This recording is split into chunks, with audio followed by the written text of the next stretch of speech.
Thank you. Thank you. Welcome to the Mike Lazaridis Theatre of Ideas here at Perimeter Institute for Theoretical Physics in Waterloo, Ontario, Canada. And welcome to Perimeter's public lecture series presented by Sun Life Financial. My name is Greg Dick. I'm the Director of Educational Outreach here at Perimeter, and it is my sincere pleasure to welcome all of you, both those of you here in studio and those of you watching online, either on Perimeter's website or on one of our many science communication colleagues' websites or Facebook pages around the globe. The lecture will last approximately 1 hour and will be followed by a question and answer session.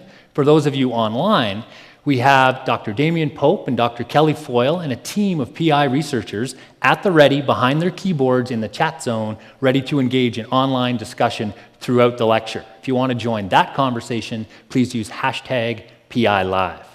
Also, I will take a question or two from the Twitter feed at the end as well. And now, it is my distinct pleasure to introduce tonight's very special guest speaker, Dr. Nima Arkani-Hamed. Dr. Arkani-Hamed is one of the leading particle physicists of his generation. He's based out of Princeton's Institute for Advanced Study. He has shown how the extreme weakness of the force of gravity relative to the other forces of nature may be explained by the existence of extra dimensions in space.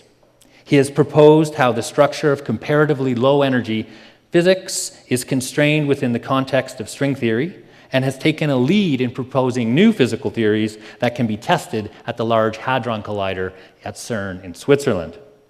He won the prestigious Fundamental Physics Prize in 2012, and he is featured prominently in the critically acclaimed Particle Fever documentary, which is about the search for the Higgs boson.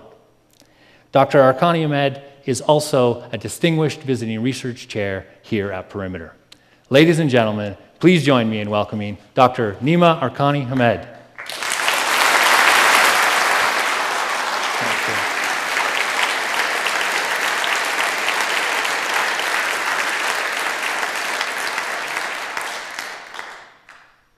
Well, it's really a fantastic pleasure to be here. Let's get rid of my face. Thank you. Well, I want to tell you about at least where I think we're going with our understanding of quantum mechanics and space-time in the 21st century. And you all probably know that these two ideas are the real triumphs of 20th century physics. The 20th century started with these twin revolutions of relativity and quantum mechanics. This was more or less sorted out by the early 1930s. Much of the rest of the 20th century was about learning how to describe laws of nature in a way that are compatible with those two big principles. This turns out to be an extremely constrained problem, and people eventually learned at least one way of doing it, and also learned what particular kind of law compatible with relativity and quantum mechanics actually describes the world around us. This is culminated in the standard models that we have for particle physics, physics at very short distances, as well as a standard picture of early cosmology and physics in the comparatively early universe and also late times around now.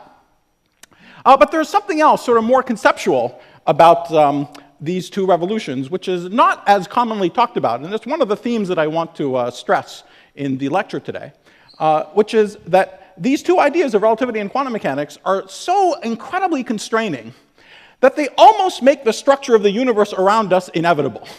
So that you could imagine that if you handed some sufficiently competent theoretical physicists those laws, the laws of relativity and quantum mechanics, you locked them up in a room, you didn't let them look at the world outside, and then you just ask them, by pure power of thought, now that I tell you these two big laws, that of course people discovered ultimately from experiment, but when I tell you those laws, what could the world possibly look like? They would come out and describe a world that's in rough features exactly what we see at sufficiently long distance. This is a quite amazing fact, and you need both relativity and quantum mechanics for it to be true. Okay? So in a sense, the structure of the world around us is inevitable. And that's one of the real intellectual triumphs of the 20th century. And that puts into quite high relief what the central dramas of the 21st century are. Because on the one hand, relativity and quantum mechanics make the universe inevitable, but in some sense, the same principles seem to be impossible when we understand them more deeply. And there are two big ideas here. There's the idea of unifying space and time into space-time. That's the idea of relativity. And there's the really even more significant revolutions of quantum mechanics. But first of all, both these principles, certainly one of them, and perhaps the other, are going to have to be modified somehow or changed in a very significant way in our next description of reality. So I think almost all of us believe that space-time doesn't really exist. Space-time is doomed and has to be replaced by some more primitive building blocks. And it's even conceivable that not for any garden variety, even garden variety to a physicist, not for garden variety situations, but for very subtle questions involving applying the laws of quantum mechanics to the entire universe in cosmology, we run into limitations of the ideas of quantum mechanics. So these two giant principles on which everything is based need to be, one of them is certainly gone, and it's possible that the other one is going to be, is going to need some extension, if not a modification, some extension. Another question is, I told you that these laws of relativity and quantum mechanics make the universe inevitable. They make it inevitable if you take as a given something that's so obvious that we normally don't even think about it, that there is such a thing as big space and long times that we live in and that we observe and see. Okay? It's a given that there is a big space-time to begin with. Right? But when we understand things more deeply, we don't actually understand why there's a big space-time at all. Okay? It's extremely perplexing that there is a macroscopic universe at all. So both the principles as well as the prerequisite to apply them to our universe seem to be in question. Okay? So really very large questions are at stake. So how do we go about attacking questions like this? Well, of course, one thing, a very important thing, is to continue doing experiments to learn more about whatever we can about fundamental physics. But famously, in this business, experiments can take a long time. The Higgs particle was proposed almost 50 years ago. It took nearly 50 years for it to be discovered. Okay? So that's the kind of timescale that we're content with in our business, right? The progress on fundamental questions can take a very long time, and you have to keep pushing at them. But it might lead you to wonder something, which is, what is it that we're doing all day before the experiments come and tell us what ideas are right and wrong? You might have this picture of the way science works, that people make up ideas, and experiment ultimately decides what's right and wrong, which is of course correct. Experiment is the ultimate arbiter of truth. But that until the experiment tells you what's right and wrong, everything goes. And you have an idea, and someone else has an idea, and you like it, someone else doesn't like it, you think it's pretty, someone else thinks it's ugly. And it's only experiment that finally comes down and whacks everything and tells you what's right and what's wrong. And that's true for much of the rest of science. Most of the rest of science is like that. But fundamental physics is not like that today. It's a consequence of how mature the subject is, how much about the world we understand already. And it's really summarized in what I said. Things are shockingly constrained by these principles of relativity and quantum mechanics, unlike ever before. And in fact, it's almost impossible to monkey around with the rules. You have to monkey around with the rules somehow. We have these big problems. We have to get rid of space-time. Why is there a big universe? We have to monkey with the rules somehow. But it's almost impossible to monkey with the rules and not be wrong immediately. Okay? So it's not a question of needing some new experiment to come along and tell you what's right or wrong. All the old experiments already kill 99.999% of ideas. And that's why, especially as theoretical physicists, we're not just sitting around inventing leprechauns and dryads and nymphs and all kinds of random junk, only to wait 50 years, conveniently after we're dead perhaps, for experiment to show that they're all wrong. We're killing our own ideas much more rapidly than that, because the old experiments are killing them. Okay? So this is, I think, something which is not very widely appreciated, and I want to spend some of this lecture explaining why it's true and how it guides our thinking for what might come next. So let's just do a quick redux of the 20th century. So the plan for the rest of the talk is really to split into two parts. First, I want to go through in a little bit more detail what I told you about relativity and quantum mechanics making the structure of the universe inevitable. Okay? That's really a summary, a high-level summary of 20th century physics. I'm really going to do something dangerous. Okay? I'm going to try to actually explain something honestly in this talk. Okay? So often there's metaphors and analogies and all sorts of things like that. I want to at least give a correct logical structure of the argument such that what you take away from what I say is actually continuously connected to the truth. Okay? And that's not always the case. So first I want to tell you what's so incredibly constraining about these laws, and then I want to put them in the context of these big difficulties that we want to address in the 21st century. Okay, so now I told you that we have these two big principles of relativity and quantum mechanics, and there is a theoretical structure which unifies them, by which I mean that, again, independent of what particular specific laws are there in what we see around us, just on general grounds, if you try to describe nature in a way that's compatible with relativity and quantum mechanics, that's very difficult. But a lot of work in the special middle part of the 20th century went into figuring out how to do that.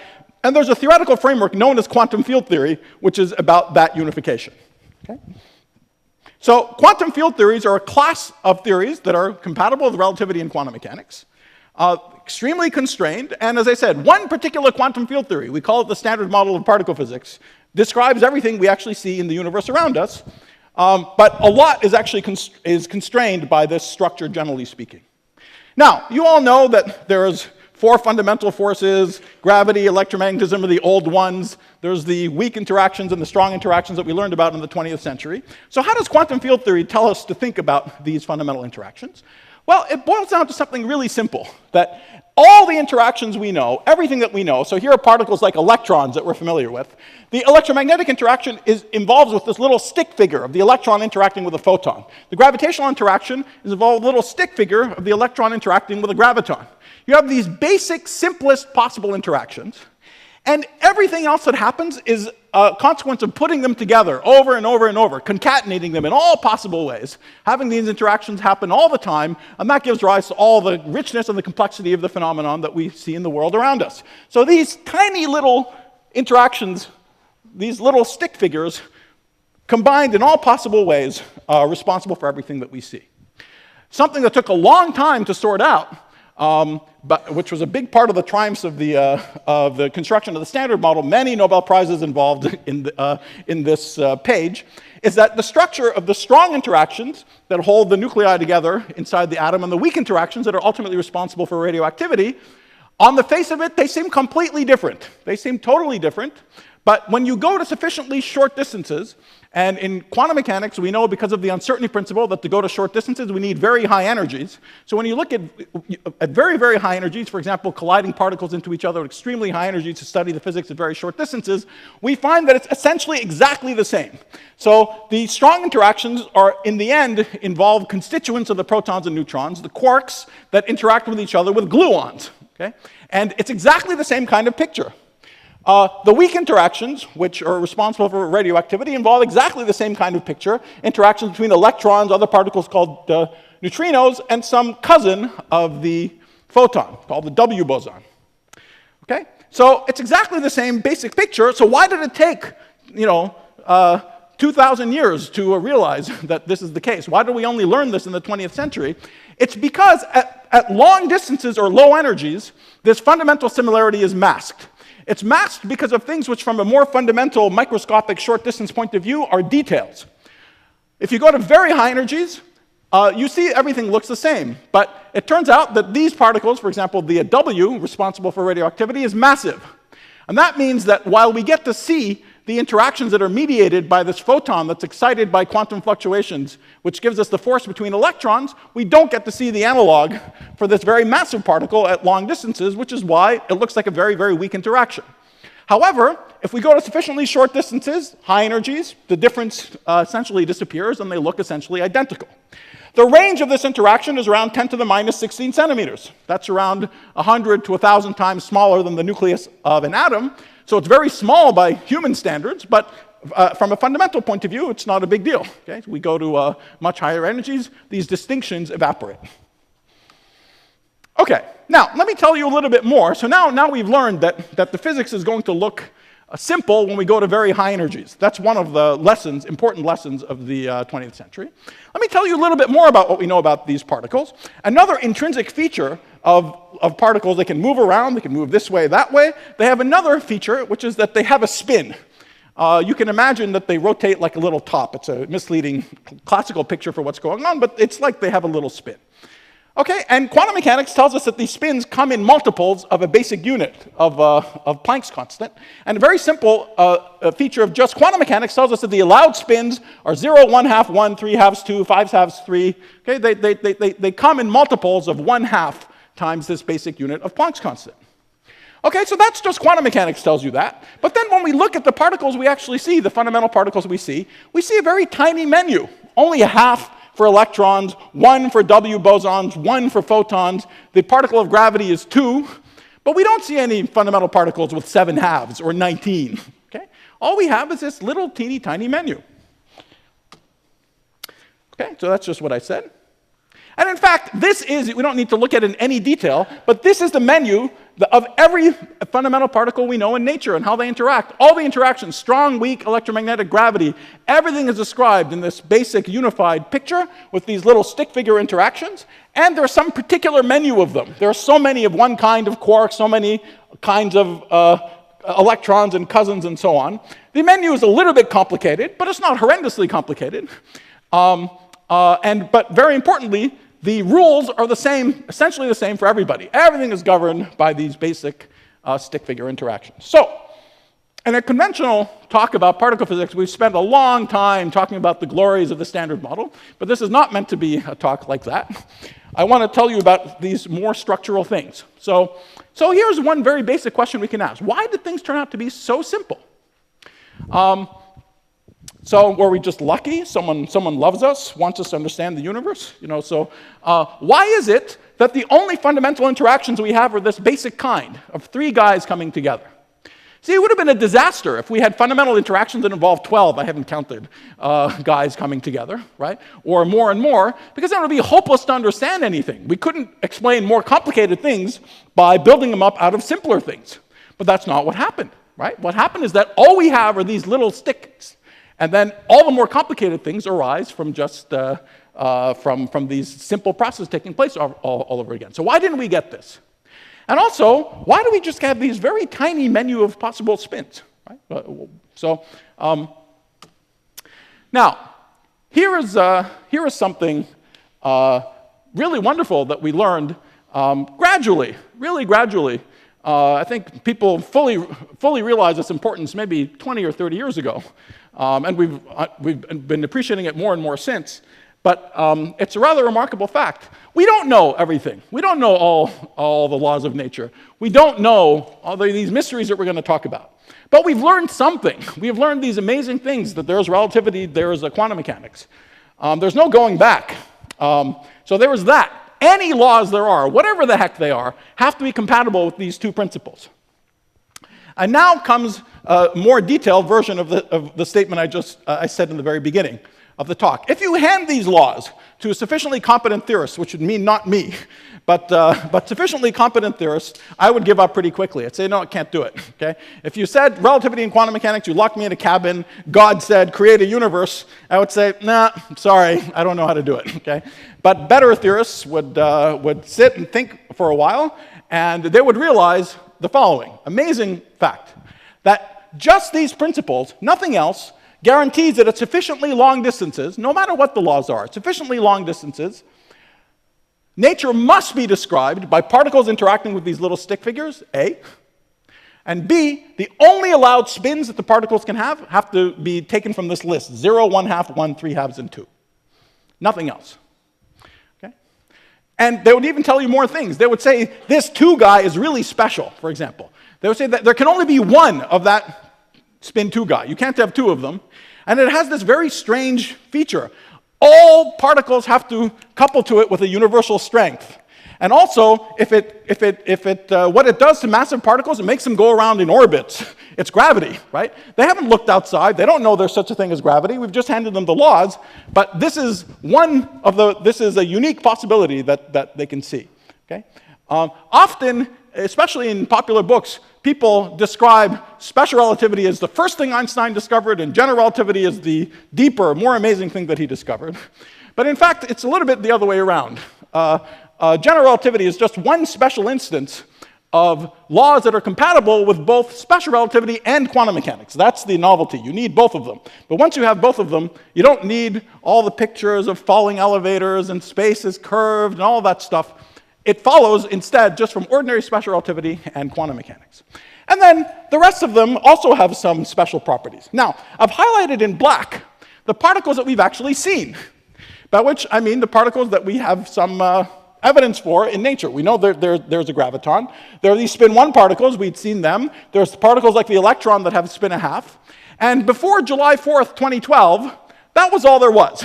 Okay? We hadn't seen any fundamental particles of spin 0 or any particles of spin 3/2. We'll come back to this in a second. So we're in an odd position that nature seems to have chosen so far a subset of everything that it's allowed to do based on these basic principles. All right. Now I want to spend a few minutes trying to explain to you why these two things are true. Okay? Why it is that no matter what the laws are, the basic interactions have got to be governed by stick figures involving just 3 things coming together, and why there's a tiny menu of spins.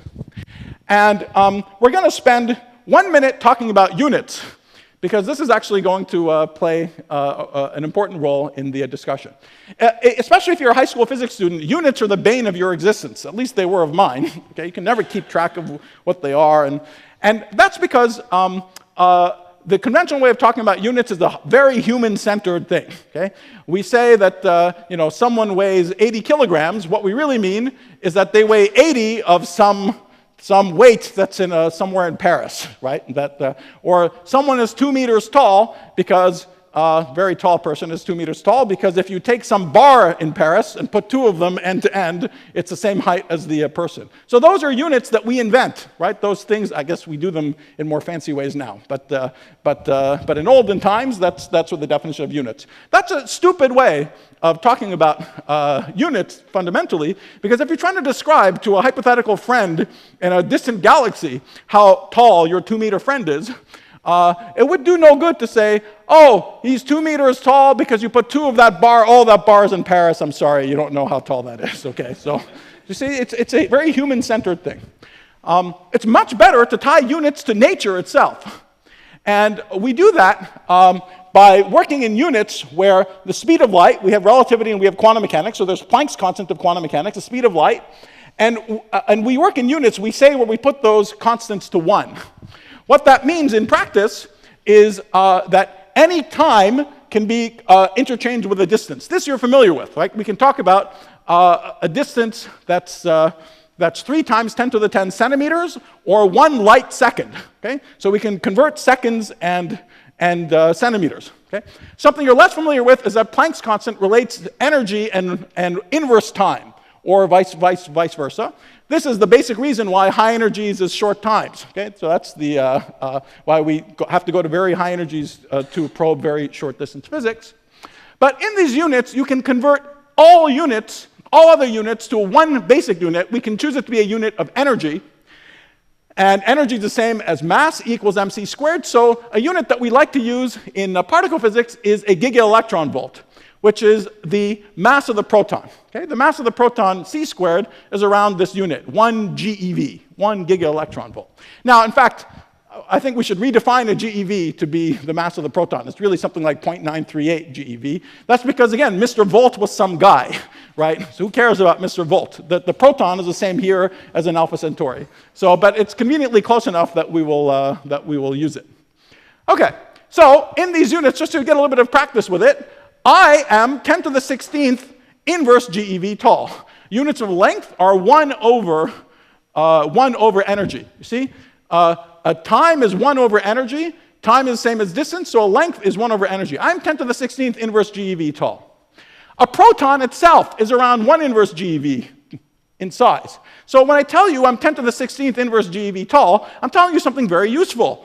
If you stack 10 to the 16 protons end to end, you get my height. Okay? And because the protons here are the same as in Alpha Centauri, that can communicate the information about my height to someone far away. Okay? My mass is 10 to the 29 GeV. That's also very useful. Most of my mass is in the protons and neutrons in my body, so that also tells me I'm made out of 10 to the 29 protons and neutrons. It's very useful information. If you're extremely lucky, given the pace I'm going at, this lecture will last 10 to the 27 inverse GeV. Okay? That's 1 inverse GeV is how long it takes light to travel the distance across a proton. The energies of the LHC are 7,000 GeV. Okay? So we can relate everything to this one basic unit. And now that we understand this, we can learn something very profound and deep about the way nature works from some high school physics. So something you probably all remember is that the force between two electrons, let's say, the electric repulsion, goes like 1 over the distance squared. There's an inverse square law. So the force goes like 1 over the distance squared, and there's some coefficient, which has to do with the product of the charges of the two electrons. Very good. But if you use these units, it's very easy to see that the units of force are in fact exactly the same as 1 over length squared. And that tells you something quite remarkable, that this coefficient in front is just a number, just a pure number. It doesn't have any units, it's just a pure number. It's around 1 over 137. Okay? That's cool, because it tells you that the strength of the electric force is in some intrinsic sense weak. It's small. That's a small number. By contrast, you also remember that the force of gravity goes like the product of the masses of the electrons times Newton's gravitational constant divided by r squared. So we can conclude that g Newton times 2 masses has the same units as nothing, it's just a pure number. But because a mass has units of 1 over length, that tells us that g Newton has units. Okay? And in fact, g Newton is around 10 to the minus 33 centimeters squared. 10 to the minus 33 centimeters is a ludicrously tiny length scale. That's 10 to the 18 times smaller than the size of an atomic nucleus. Okay? That's this famous Planck scale. And so the strength of the Newton constant in these nice units is this length scale squared. The tininess of that length scale is encoding how weak gravity is compared to all the other ordinary forces. Okay? But you see a big difference here. This strength is just a small number always. This strength it's not a number, it has units. Okay? It's a length scale squared. Now that has an important consequence. There's another aspect of this, which is that the world is quantum mechanical. And because it's quantum mechanical, one feature of quantum mechanics is that we can't actually predict ahead of time what happens when we do an experiment. Okay? That's one of the deepest things that we learned. The universe isn't deterministic. All we can predict is the probabilities for something to happen. So you do the same damn experiment over and over again, something different happens every time. But if you do it zillions of times, you can predict the fraction of time this happens or that happens. And so if 2 particles go in and 2 particles come out, they don't come out at the same angle all the time, for example, but we can predict the probability that it comes out at some angle. Okay? The probability is the square of something called the quantum amplitude, but we can get an estimate for what the amplitude looks like. You see, this, for example, if the electrons are interacting just through electricity, through photons, just through their mutual electric repulsion, the amplitude has got to involve the product of these 2 charges, and that's a dimensionless number. This amplitude is small. Right? That tells you something very, very interesting, that if you scatter electrons at very high energies, the chances that something happens, they don't just pass through each other, is very small. It's around 10 to the minus 4. It's a square of this number of order of percent. Okay? All right? So that's another sense in which it's a weak force. But we also see very sharply here what the mystery is with putting together quantum mechanics and gravity. Because if we repeat this exercise for gravity, now the amplitude is proportional to g Newton. Now remember, g Newton has units of length squared. This probability is just a number, so the only way this thing makes sense is that it actually grows with energy. Okay? And that makes sense because the fact that that the strength of gravity is actually a length scale tells you that it's very weak at long distances compared to that length scale, but it starts becoming very strong at short distances compared to that length scale. So if this energy is much smaller than the characteristic mass scale associated with gravity, this Planck energy, this amplitude is minuscule. But the flip side of that is that if you keep extrapolating it, the amplitude becomes bigger than 1, as the energies become comparable to the Planckian energy. Now we have a contradiction, not just an aesthetic problem. We have a contradiction, because amplitudes, squares of amplitudes, have to be probabilities, and probabilities have to add up to 1. I can't have an amplitude be 1.5, because when I square it, it can't possibly add up to 1. Okay? So the amplitudes have to stay smaller than 1.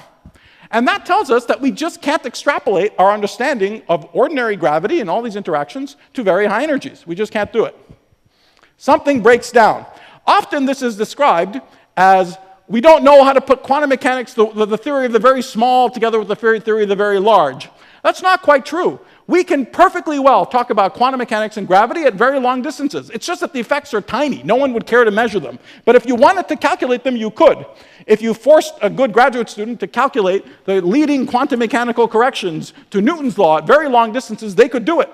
And you could check if they were right or wrong. Okay? So, but the real difficulty is that we don't know what's going on at very high energies, very short distances, where our description of the physics breaks down because gravity becomes strong. Gravity becomes very strong, and all sorts of other bad things happen that we'll talk about in a second. Now, so you see, we've noticed something very interesting, that in all of these interactions that we see, these stick figure interactions are associated with these dimensionless interaction strengths. And that's related to something. It's related to, as we saw, it's related to the fact that the very long distance force that we see goes like an inverse square law, right? So it's going like an inverse square law because there's some cost to having this fluctuation of this quantum fluctuation of the vacuum at this quantum fluctuation of the photon at longer distance. There's a cost to that. That's the inverse square law part. But the rest of it is just this dimensionless number. But now you see, let's say we had these additional interactions. Now there's every time, you see, already just one of them had a cost that made it go like an inverse square. Now, if I have more of them, if I'm forced to emit more of them, it just keeps costing more. And that means that the strength of these interactions cannot possibly be dimensionless. Okay? They have to also have units. So if I had such a fundamental interaction, maybe it's even there, but even if it was there, its strength, much like the case of gravity, would go like a length to some high power. And that means that if you go to sufficiently long distances, it'll be irrelevant. You won't notice it. Okay? The only things you'll notice are the ones that have these dimensionless strengths. Okay? So that's the reason why the only interactions that we see at long distances are these very simple ones. Okay? It's a quite deep reason. And it depends very much, for example, on the fact that we live in 3 dimensions of space. If we lived in 1 dimension of space, it wouldn't be true. In 1 dimension of space, you'd need an infinite number of interactions to specify what's going on. So it's not a trivial fact. It's related to the fact that we live in 3 dimensions and so on. Okay? Okay, so that's the explanation for why the interactions are simple. What about why we have a tiny menu of spins? So let me go through this argument. Remember, at very, very high energies, we think the laws are simple at very high energies. So at very high energies, we should be able to ignore the masses of the particles. Okay? You would think the particles have some mass, but if we go to energies humongous compared to their mass, surely we could ignore their mass. And then in that limit, the kind of spins the particle can have. So if they're massless, they're zipping along at the speed of light. The spins they have the property that they spin either in the direction the particle is moving in or opposite to the direction it's moving in. So this is often called helicity. Okay? One reason for that is that, let's say the particle is spinning this way, you can never catch up with it or go faster than it to see it spinning the other way. Okay? So that's why all you can possibly have are the spins in the direction of motion. Okay? So, okay, that's very nice. So now let's go back to our basic, what you would think of as the most basic interaction of all. 2 particles come in, 2 particles go out. And I claim for you that physics is almost completely dictated by general principles. So is it? We can check. You know, I need to predict the probability amplitude. 2 particles go in, 2 particles go out. I need to predict, for example, how this depends on the energy of the particles going in, the angle that they come out in. At the moment, this looks like a pretty complicated function of the energies and the angles. I haven't determined it from first principles at all. However, we just learned something important, that the most important interactions are these ones between three particles. Those are the fundamental ones. And these have a really lovely feature. If you have particles that are massless, it's very simple to show that if you have a particle that's moving at the speed of light, has no mass, it's moving at the speed of light, it is impossible for the particle to split into two other particles that are also massless moving at the speed of light, and have the two particles that it splits into go off at some angle relative to the original ones. All they can do is have the particle that's coming in split into two other ones that are moving in exactly the same direction. Nothing else. Okay? So now that's really interesting, because now what could this probability amplitude possibly depend on? Can it depend on the energy? No, it can't depend on the energy, because if you go to a different frame of reference, the energy would change. But the amplitude, whether something happens or not, the rate at which it happens can't possibly depend on the frame of reference, so it can't depend on the energy. Can it depend on the angle? No, it can't, because there's no angle, right? All you get to have is a particle splitting in two in the direction it's moving, and so what can it possibly depend on? The answer is nothing, almost nothing. All it can depend on is what the helicities of the particles are, and nothing else. This is an amazing fact about both quantum mechanics and relativity. Completely fix what that interaction looks like between three particles. The only thing that's left is the strength of that interaction. Nothing else. But everything else is completely fixed. So now we can go back.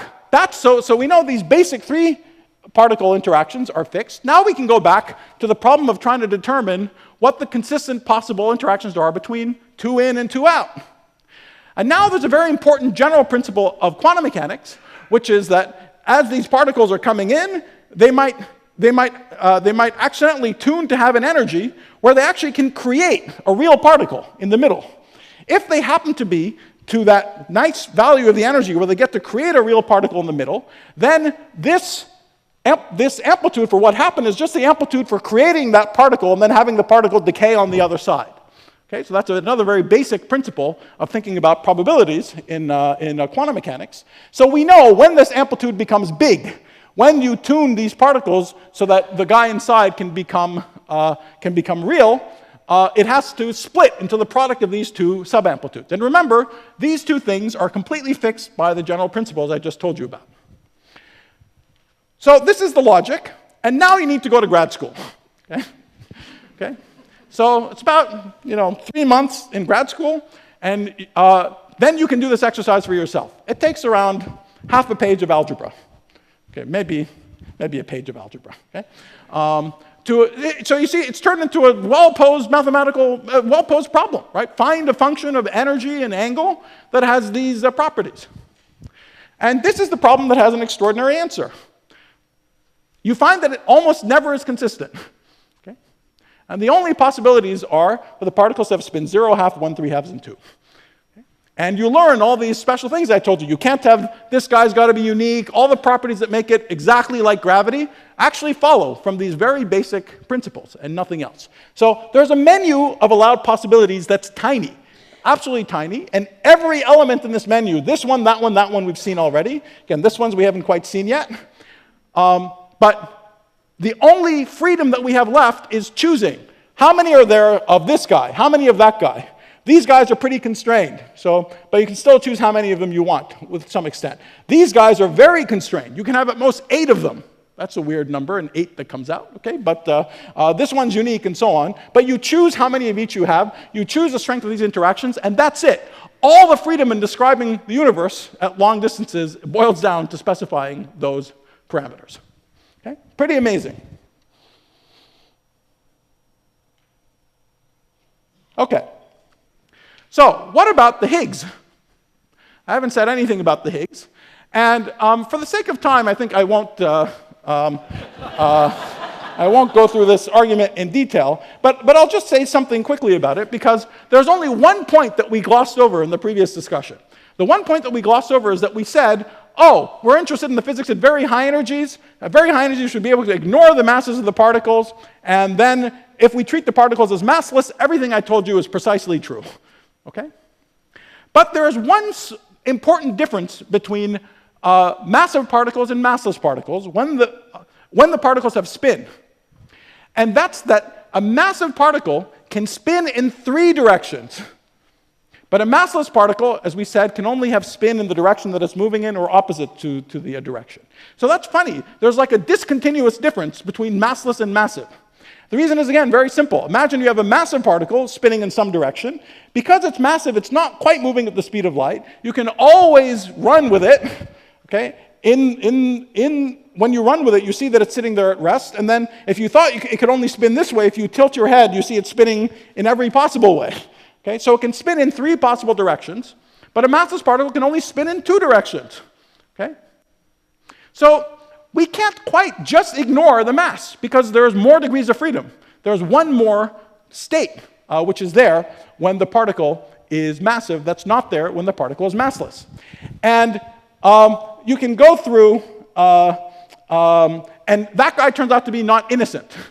Okay? That guy behaves very badly. So you think you can just march to high energies and ignore the mass of the particle, but this extra degree of freedom that's there when you have particles of spin 1 and higher become very badly behaved as you go to high energies. Okay? The story of the Higgs is really about fixing that problem. There's many other ways that people describe it, but you should know that most of the other ways that people describe the Higgs, there's some medium that fills the universe, there's a little sombrero hat and things sliding down and so on. Sometimes they're flat out wrong, sometimes they're correct, but not necessarily the deepest way of talking about the physics. I guarantee you, in 100 years, it's very unlikely that people will be talking about the Higgs in that way. But they will talk about it in the way I'm just about to tell you. Okay?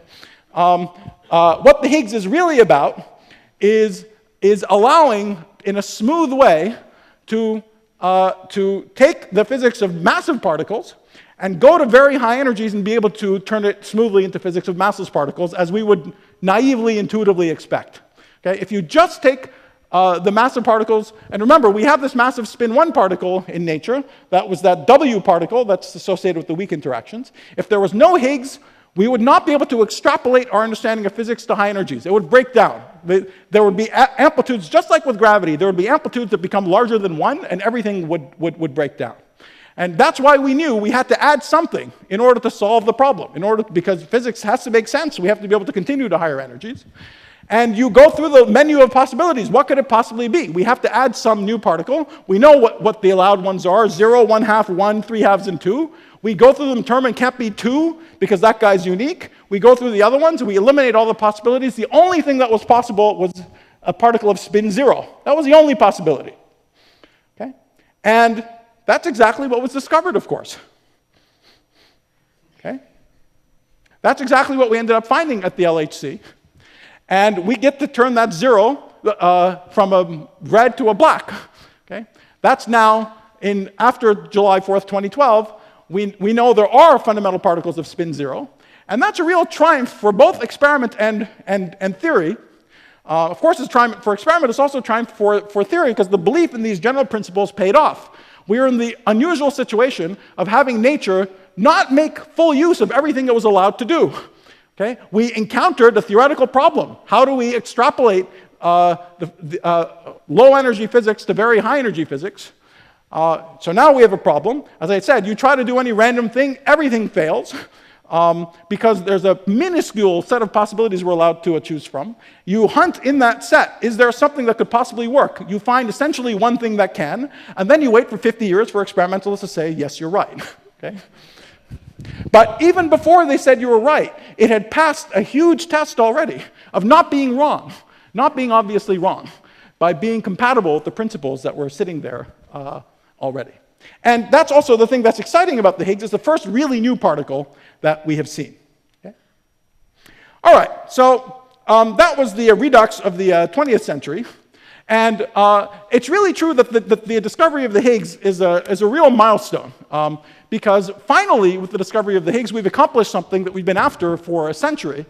For the first time in our history, we have a self-consistent theory that agrees with everything we know about experiment now and can be extrapolated. It doesn't predict its own demise. It doesn't predict probabilities that are bigger than 1. It makes theoretical sense and can be extrapolated to exponentially higher energies than the energies we have now. We've never been in possession of such a theory before, but now we have a structure that at least makes sense. It breaks down when we finally get to energies of order, these Planckian energies where gravity becomes important. We have all the other problems. But it doesn't by itself scream out, uncle. It's not saying, fix me. Okay? It doesn't mean that it will be right. There may be other particles. There's lots of other things that we're looking for at the LHC. There's many other reasons to suspect there should be new physics that we're going to be talking about in a moment. But the structure itself makes sense. The structure agrees with experiment and can be extrapolated to much higher energies. So let's now move on to talking about the 21st century frontiers. The first one, it gets a lot of press, as rightfully as it should. The slogan is, "Spacetime is doomed," and what is it that replaces it? And why do we think spacetime is doomed? There's lots of reasons, but here's a very simple one. Let's say we are trying to measure very short distances and times. Okay? So I'm using a magnifying glass to try to probe the structure of some space and time separations at very tiny values. Again, because of the uncertainty principle, you need higher and higher energies. Now, naively, you can do there's no limit to how well you can do. All you need is higher and higher energy particle accelerators and a richer and richer tax base in order to fund humongous colliders. And then you just keep going to higher and higher energies and you probe shorter and shorter distances. But that's actually not true because of gravity. Eventually, something really terrible happens. You put so much energy into such a tiny region of space in order to probe the short distances. There's so much energy there that, remember, E equals mc squared, so you're putting a lot of mass there. And something that you also know is if you pile a humongous amount of mass into a truly tiny region, you're going to collapse the region into a black hole. Okay? So you were trying to see what was going on in here, but instead of being able to see it, you made a black hole that precisely makes it impossible for the information from the region you're trying to look at to get out. Tough luck, right? Now, let's say you get frustrated by this and say, I'm going to build an even bigger accelerator. What happens? You make an even bigger black hole. Okay? So at some point, this connection between higher energies and shorter distances breaks down. And super high energies, even higher than the Planckian energies, start probing longer distances again.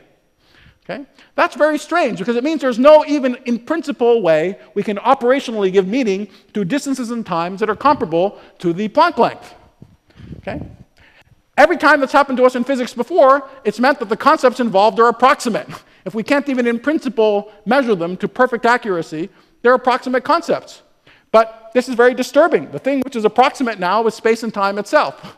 And we have to, physics has changed a lot over the last 400 years, but something that it's always been about is describing how things move around in space, things vary in space as you move around through time. So it's going to be a tall order to figure out what it means for space-time to be approximate. And again, the issues involved seem very theoretical. The energies needed are 10 to the 19 GeV. The LHC energies are around 10 to the 3 GeV. So this is 16 orders of magnitude removed from anything we can do in the lab anytime soon. Okay? So, does this mean that it's all, pointless speculation?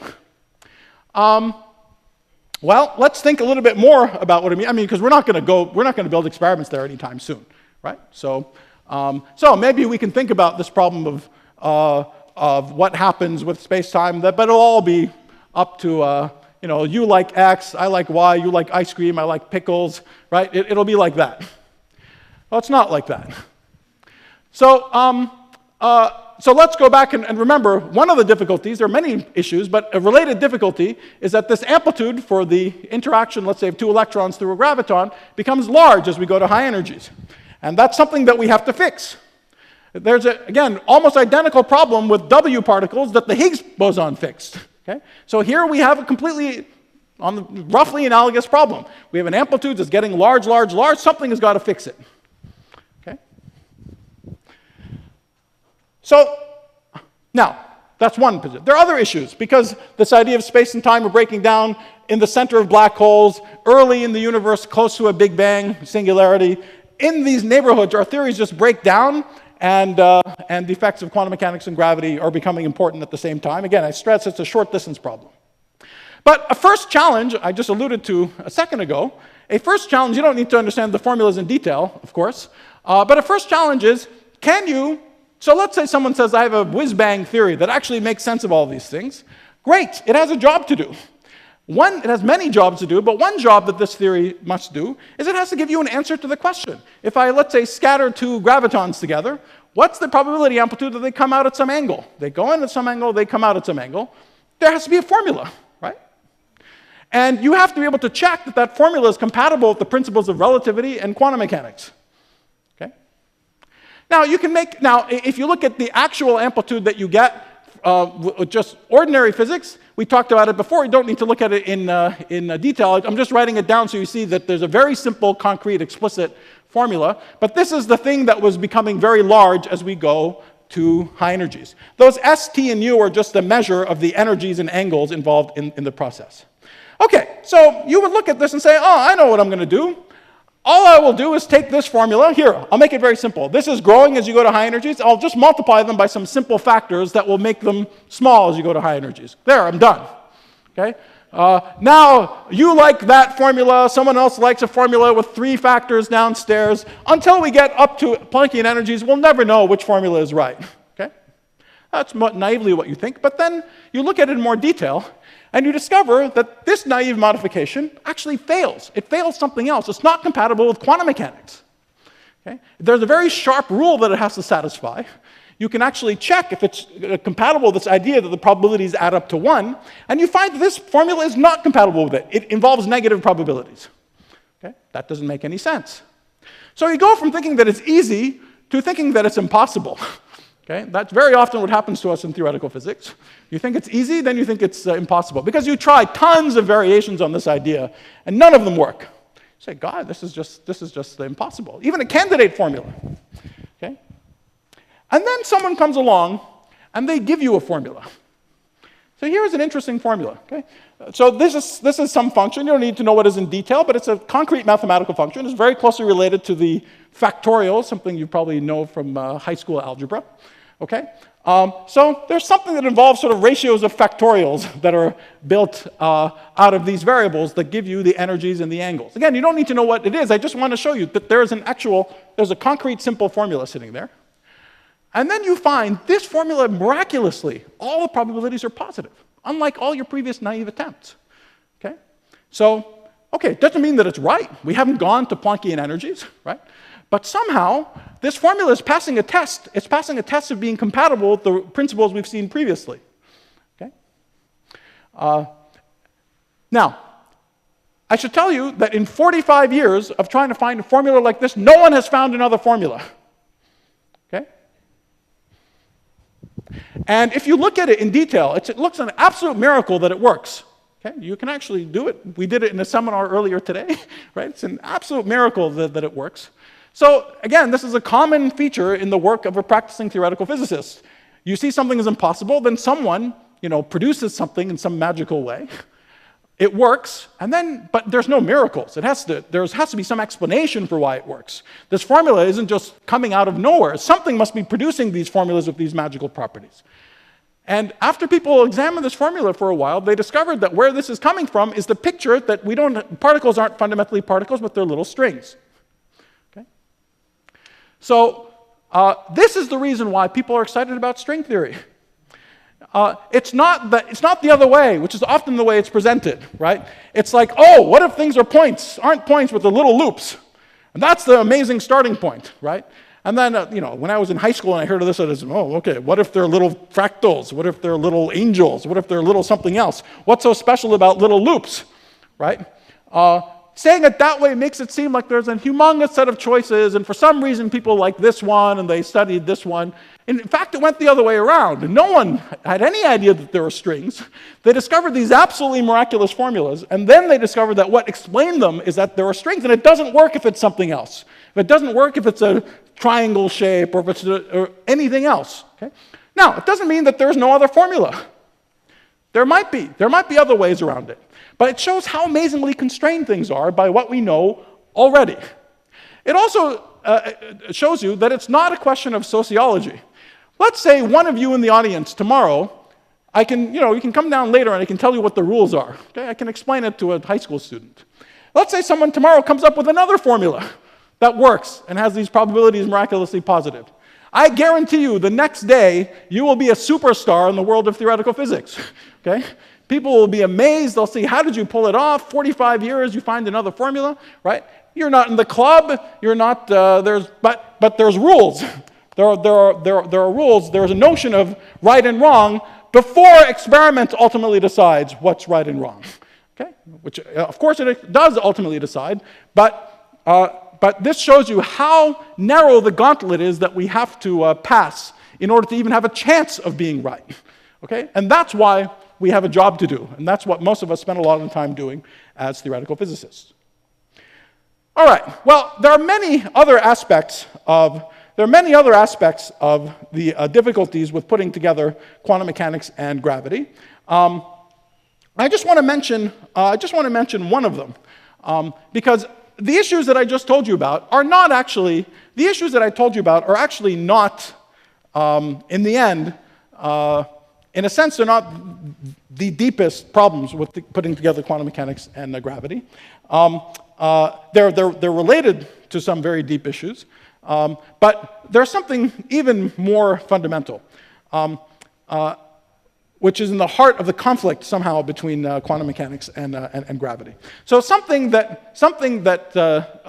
know about the quantum mechanical world is that we can only measure probabilities. So if I'm going to extract something that I can precisely measure about the world, I have to repeat an experiment over and over and over again.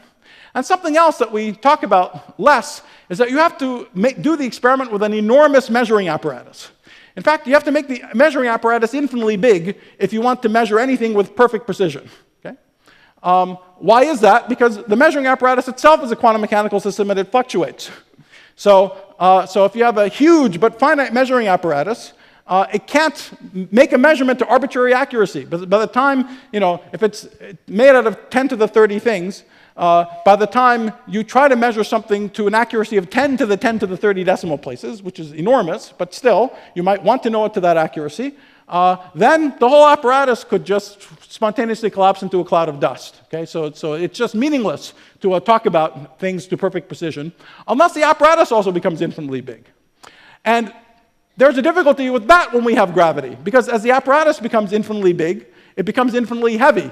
And if I'm trying to do the measurement in this room, fixed size room, I collapse the whole room into a black hole. Okay?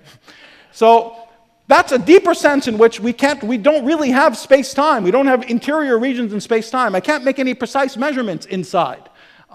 Because of this funny feature that quantum mechanics tries to force you to divide the world into an infinitely large measuring apparatus and a finite system that you study. But gravity is universal. It doesn't like these artificial divisions of the world into two pieces. And so that's the heart of a real difficulty with putting together quantum mechanics and gravity. This has many consequences that I don't have time to talk about.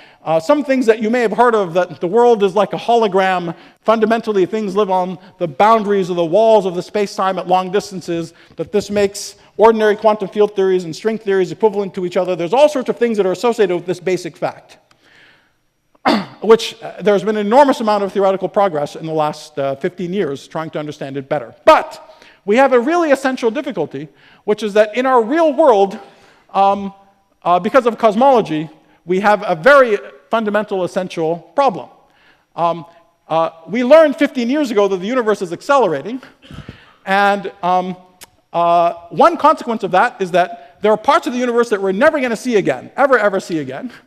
And that means that all we have access to in the universe is what we see right now. And it's a finite amount of stuff.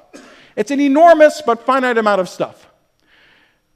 Because it's a finite amount of stuff, it means that we cannot split the world up into a big infinite measuring apparatus and a finite system.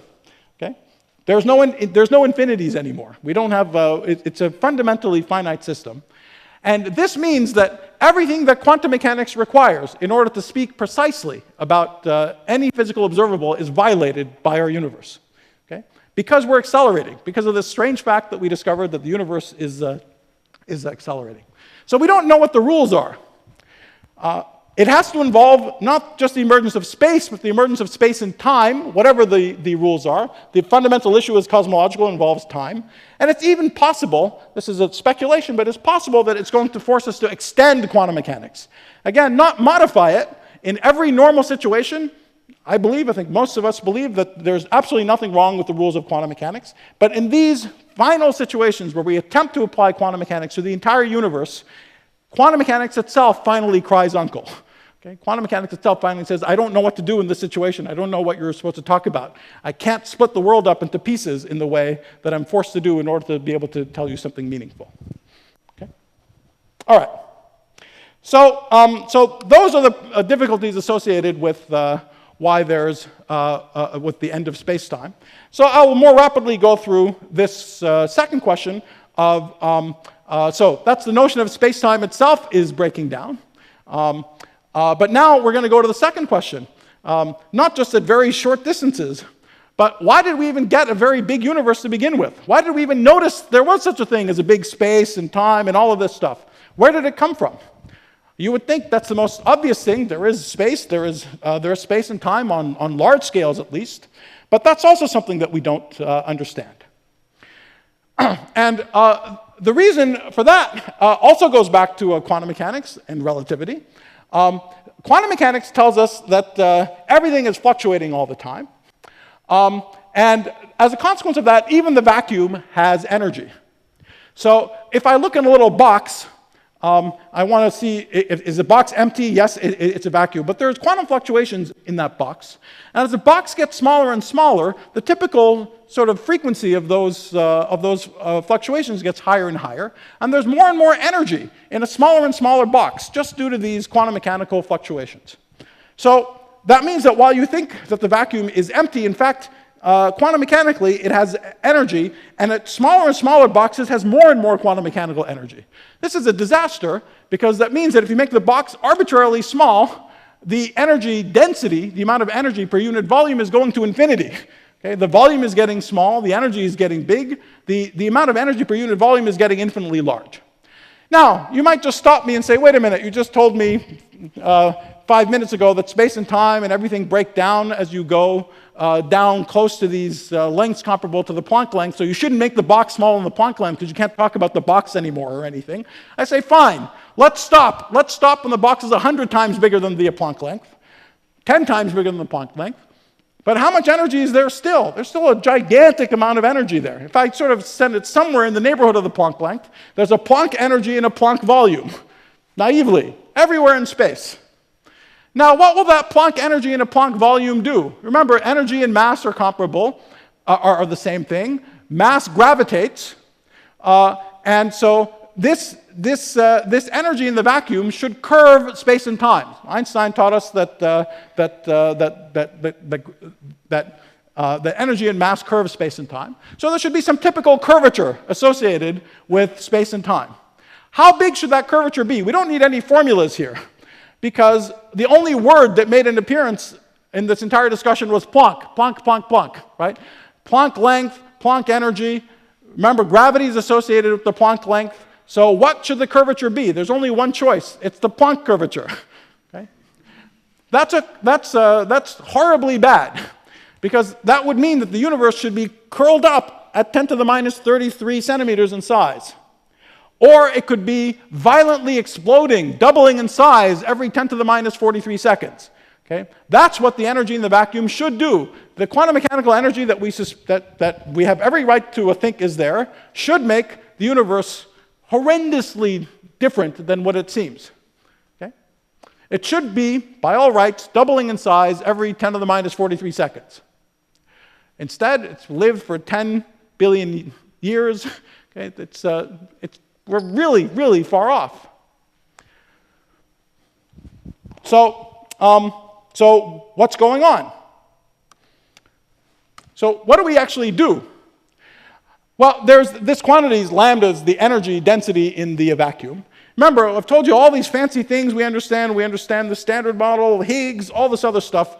So what do we do if just to begin with, we don't understand why the universe is big? We have this big problem. Surely we have an answer to this question before we move on to all these fancier things. And we do. So we do the following thing. We say, we have no problem with this. There is this quantum mechanical energy that's sitting there in the vacuum, but it just so happened that there's another piece of the energy that was sitting there beforehand, even ignoring these quantum mechanical corrections. And if you ask again, a sufficiently hard-working graduate student to calculate very hard what these quantum mechanical corrections to the energy of the vacuum are, and they find that some number, 2.6493871 dot, dot, dot, dot, you make them work very hard and calculate it to 121 decimal places. Just say thank you. So I know what's going on. The energy of the vacuum is actually minus exactly the same numbers there. And in the 121st decimal place, they start disagreeing with each other. Okay, so they agree to 120 decimal places, and they begin to disagree in the 121st. Now, we only know relatively recently, very likely, that they have to disagree in the 121st, because, as I mentioned before, we discovered 15 years ago the universe is accelerating. The simplest explanation, so it's doubling in size every 10 billion years or so, the simplest possible explanation for that is that there is an energy in the vacuum, but that energy in the vacuum is 120 orders of magnitude smaller than the Planck energy. Okay, so we can accommodate that now by saying, yeah, whatever this was, this just so happened to agree with it for 120 decimal places and start disagreeing in the 121st. This is perfectly consistent. Okay, it's not, we're allowed to do this, but it seems crazy. It seems ludicrous. For obvious reasons, this is called tuning. That we imagine there are parameters that are very finely adjusted against each other to 120 decimal place accuracy in order to give an answer to a very simple question: why is the universe big? Okay? Another way of saying it is that there are these very violent quantum fluctuations. They become more and more violent at shorter and shorter distances. So if the quantum fluctuations are so violent at short distances, why is there a long-range order, macroscopic order in the universe? Okay? We don't know. But this doesn't seem like the right answer. And now, just theoretically, you can think about, it turns out, I should say, importantly, that there's a virtually identical problem involving the Higgs. Okay? Very similar problem involving the Higgs, and the ultimate explanation for why the mass of the W particles are what they are, the mass of the Higgs is what it is, the range of the weak interactions are this number 10 to the minus 16 centimeters that I mentioned before. Okay? Where all of that comes from is infected with a very similar problem. You don't have to finally adjust the parameters to 120 decimal places, it's merely 30 decimal places. Okay? But it has a very, very similar character. So once again, what can we do so we have a problem? So once again, we can't just invent anything we want. We go back to see what we're allowed to do. So what are we allowed to do? And remember, before we had a problem with the Higgs, with the weak interactions that was fixed by going back to the menu of allowed possibilities and saying, maybe we can have spin zero particles. So there's an obvious gap. There's a last thing that we haven't used. Okay? We have not used this option that nature could have particles of spin 3/2. And it turns out that it's possible for nature to have particles of spin 3/2. But it's extremely special. In order for nature to be able to do that, it has to have a new kind of symmetry. Okay? That's supersymmetry. And this is, in fact, why, independent of any problems that supersymmetry may or may not solve, this is the reason why most theoretical physicists are excited by this idea. Because it's the last thing nature can do, compatible with its general principles, that we have not yet seen it do. And so we're always looking out for opportunities for where it might show up, whether it could play a role in addressing some of the fundamental mysteries that we have. But independent of whether it does or not, it's the final thing nature can do, compatible with these principles. Now, it's very interesting that it could, in principle, solve at least some of these problems. Well, I won't have time to explain this well, but there's a sense in which you can think about nature having supersymmetry as being like having some extra directions that the particles can move in. So people like to talk a lot about extra dimensions, but the ordinary extra dimensions people are talking about are sort of relatively boring things, like little curled up circles that you might imagine moving around in. Supersymmetry is a much more interesting kind of extra dimension where the distances that are measured in these extra directions aren't measured in ordinary numbers. They're measured in numbers that have a more quantum mechanical character. In a sense, supersymmetry makes space-time a little bit more quantum mechanical. The distances in these quantum dimensions have the odd property that if you multiply the distance, let's say in the x quantum direction and the y quantum direction, it's not the same as the distance in the y times the x. Okay? So ordinary numbers, 1 meter times 3 meters equals 3 meters times 1 meter. But the distances in these quantum dimensions have the funny feature that the distance in the x direction and the y direction is minus the product of the distance in the y direction and the x direction. That can't be done with ordinary numbers, but it's a common thing that happens in quantum mechanics, that we have these more generalized kind of numbers. And this has an interesting consequence, that the square of a distance is 0, right? D times d is equal to minus d times d, so d times d is equal to 0.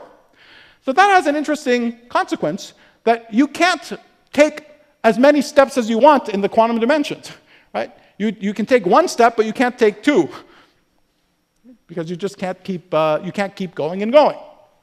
And so if I have an electron moving along in the ordinary dimensions, when it takes us one step in the quantum dimension, it's a particle with very similar properties as the electron, but the spin is different. Okay? But you can't take two. So there's only, for every way you can move here, there's only one way that you can move in the quantum dimension, and so every particle has a supersymmetric partner. Now, why does this, so that's how supersymmetry works. But why does this have to do with getting rid of this problem, or helping explain why there's a macroscopic universe? Remember, the problem we had is that if I look at a box, there are these big fluctuations in the box. Very, very big, violent fluctuations in the box. And the fluctuations get worse and worse as the box gets smaller and smaller. But if there was supersymmetry, then I'm fluctuating in the ordinary directions. The supersymmetry tells us that there has to be full symmetry between what's going on in the ordinary dimensions and in the quantum dimensions. But you see, I can't fluctuate back and forth wildly in the quantum dimensions. I can't even take more than one step. So I can't possibly have wild fluctuations in the quantum dimensions. That means, by symmetry, that there can be no fluctuations in the ordinary dimensions either. Okay? And so that's a way in which a modification of the structure of space-time, and you really need something as radical as that in order to avoid, in a deep way, the problem that I mentioned of having these huge quantum fluctuations.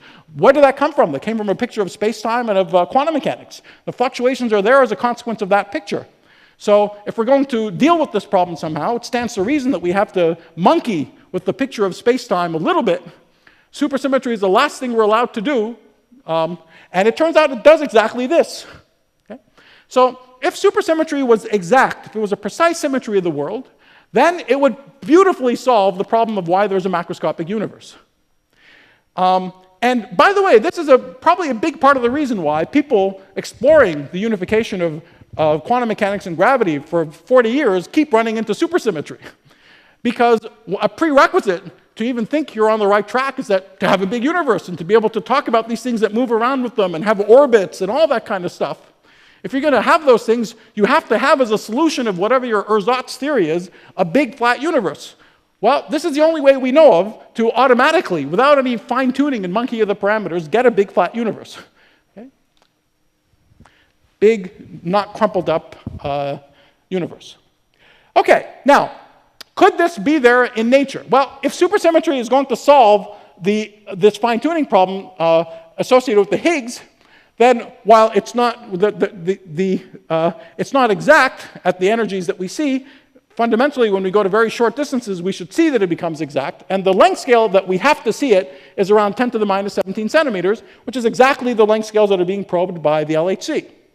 So that's something that we're looking for, and we have indirect evidence that we have some circumstantial evidence that supersymmetry is on the right track. But we have also a number of problems. One very big problem is that supersymmetry by itself, the fact that we haven't seen the superpartners so far, tells us already that it's not enough to solve the problem with the vacuum energy. It makes the problem much better. Instead of having 120 decimal places, we only have 60 decimal places that we have to finely tune, but it's not enough to solve it. So we're still missing something. Okay? And another problem, which is much less significant than that, but which is disquieting, is that we haven't seen it yet. Okay? And in fact, even so far, the LHC discovered the Higgs. That many of us expected. We bet years of salary on, and we were right. But now, I would not have bet years of salary on discovering supersymmetry so far, but I would have bet $20, and I would have lost that $20. Okay? Well, actually, I wouldn't have lost the $20. I think some of my colleagues would have bet more than 20 anyway, and they probably lost it. And the reason is that if there is something that removes these fluctuations, if there isn't fine-tuning or some other strange mechanism we haven't thought of yet, if there's actually a mechanism that explains why these fluctuations aren't there, then we might have expected to see indirect evidence for it already well before the LHC turned on, which we hadn't seen. And we would have expected to have seen it early on in the running of the LHC, which we also yet haven't seen. It doesn't mean that the idea is wrong. It could just be it's a small modification, it's something we haven't thought of yet, there's something slightly wrong with the argument, or there could be something much deeper wrong. Okay? There could be our whole assumption that we have to that we have to find a mechanism that removes these violent fluctuations might be wrong, and there might be a completely different way of thinking about it. So that's really what's on the table for the LHC. It's going to turn on again in April, and I really think in a year or two of running after that, we should have a definitive answer to this question. Not just is supersymmetry right, or this or that particular model is right or wrong, but is the entire intellectual structure that we've had for 40 years thinking about these issues, that does there have to be some mechanism that removes these violent quantum mechanical fluctuations that seem to destroy macroscopic order in the universe? Is there actually a mechanism that removes the fluctuations, or might we be thinking about it entirely wrong in one way or the other? Okay? We're going to get a verdict on that issue. Okay? And we might discover, so I put these in quotes because this is the way we colloquially refer to it in talking to each other about it. In the direction where some mechanism does remove the fluctuations, we have to see some major new physics like supersymmetry or other possibilities. There are not that many. Again, there's sort of 2 or 3 possibilities that in 30 years of thinking about things, people thought of here. So maybe it's one of them, maybe it's something else, but it's very constrained already. If we don't see that, if we continue to see nothing but the Higgs, then it will make us think that something much deeper and more dramatic is at work. There's a bigger paradigm shift involved, and we'll have to think what it means. There's a variety of ideas on the table for where we might go if we're forced to go down in this direction, but certainly none of them are remotely as well developed as the ideas on this side, and I think it'll be a huge, fascinating challenge for theoretical physics to contemplate this universe, but we're going to know one way or the other soon. All right, well, I'll have to skip the third part of my talk. So let me just end by reiterating, I hope you've seen that this really is a singular time in the development of fundamental physics. And I don't say that lightly. You know, this is not just rah-rah, at every given moment, right now is the most exciting things have ever been. That's obviously BS, right? You know, sometimes things are exciting, sometimes things are less exciting. That's life. And it's not up to you when you're born, and it's not up to you when you're working. And most of the time, physics is not about revolutions. Most of the time, quite properly, it had better not be. We have erected this incredible, beautiful castle of our understanding of the way the world works for 400 years. The castle does not grow by being smashed randomly every now and then. That's never how things work. Okay? We keep building on the incredible progress we've made to date, and sometimes we find entirely new wings of this castle, or sometimes we find that big additions have to be put on different sides and so on. But we never smash what comes before.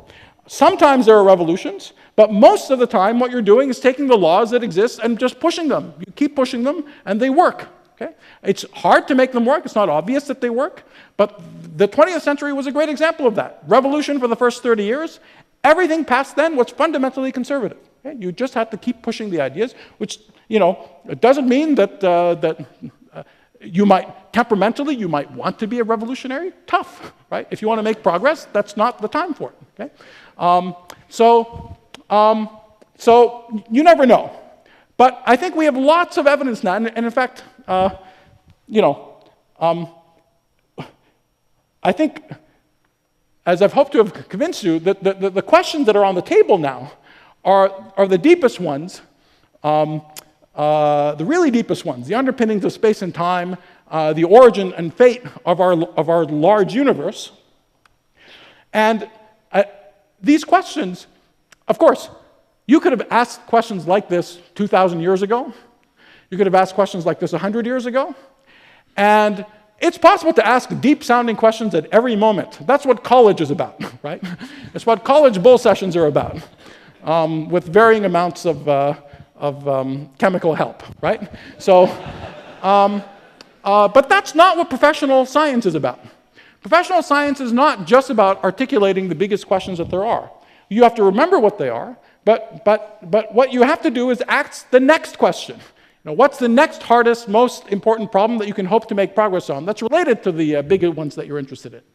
So we could have asked these questions 100 years ago. That would have been the wrong time. There's just too many other things about the world, more mundane things about the world we have to plow through and understand before getting to these very big questions. We couldn't even ask them meaningfully 50 years ago, but we can ask them today. Okay? Today we finally have the theoretical framework to let us properly pose them and make it something you can work on. Something you can get up in the morning and say, today I will work on space-time is doomed. Okay, you can actually do that. You don't say that to yourself quite in that way, but you can actually do it. There's something you can actually work on, and there are rules. There's right and wrong.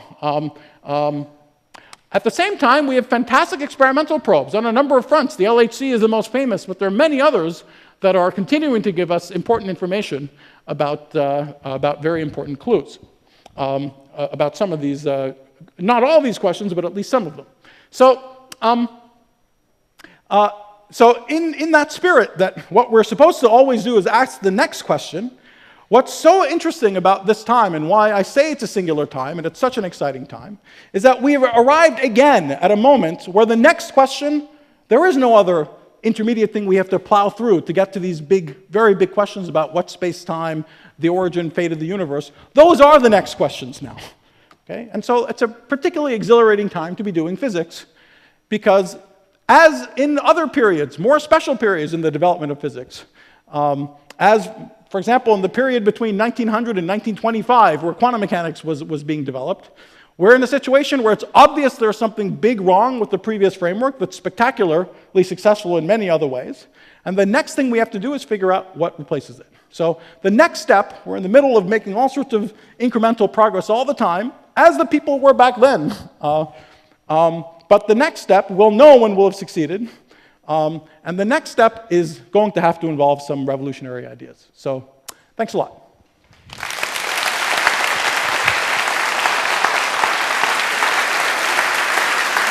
That was terrific.